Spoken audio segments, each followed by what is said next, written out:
2025-এ শেষ প্রান্তে দাঁড়িয়ে বলিউডে যেন শুরু হয়েছে নতুন এক অধ্যায়। একদিকে ভিকি কৌশল পৌরাণিক চরিত্রে নিজেকে তৈরি করছেন, অন্যদিকে রণবীর কাপুর পুনরুজ্জীবিত করছেন আরকে স্টুডিওর ক্লাসিক আত্মা।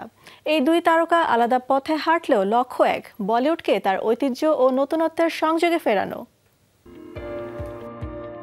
বলিউডে পুরাণ ভিত্তিক সিনেমার ধারায় এখন নতুন প্রাণ দিচ্ছে অমর কৌশিক পরিচালিত মহাবতার, যেখানে এই প্রজন্মের আলোচিত তারকা ভিকি কৌশল অভিনয় করছেন পরশুরামের চরিত্রে।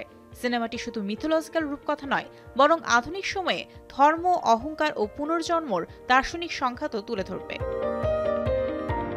সিনেমার প্রাথমিক পোস্টারে মুগ্ধ দর্শক, লম্বা চুল, অস্ত্র হাতে এক তপস্বী যোদ্ধা ভিকি। সম্ভাব্য মুক্তির তারিখ 2027 সালে। প্রযোজনা করছে ম্যাডক ফিল্মস, যাদের হাতে ইতিমধ্যে আছে স্ত্রী ও ভেরিয়ার মতো সফল মিথ কমেডি। গুঞ্জন ছড়িয়েছিল চরিত্রে ঢোকার জন্য ভিকি নাকি নিরামিষ ও মদ্যপান ত্যাগ করেছেন, কিন্তু নির্মাতা সে দাবি উড়িয়ে দিয়েছেন। তবু এত বড় চরিত্রে অভিনয়ের জন্য শারীরিক, মানসিক ও আধ্যাত্মিক সব দিকেই পরিবর্তন আছেন ভিকি। এই প্রজেক্ট এখন বলিউডে নেক্সট বাহুবলী মোমেন্ট।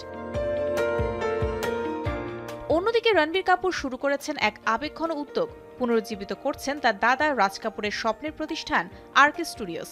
আইকনিক এই স্টুডিওতেই তৈরি হয়েছিল আওয়ারা, শ্রী 420, মেরা নাম জোকারের মতো কালজয়ী চলচ্চিত্র, যা এখন নতুন প্রাণ পাচ্ছে রণবীরের হাতে।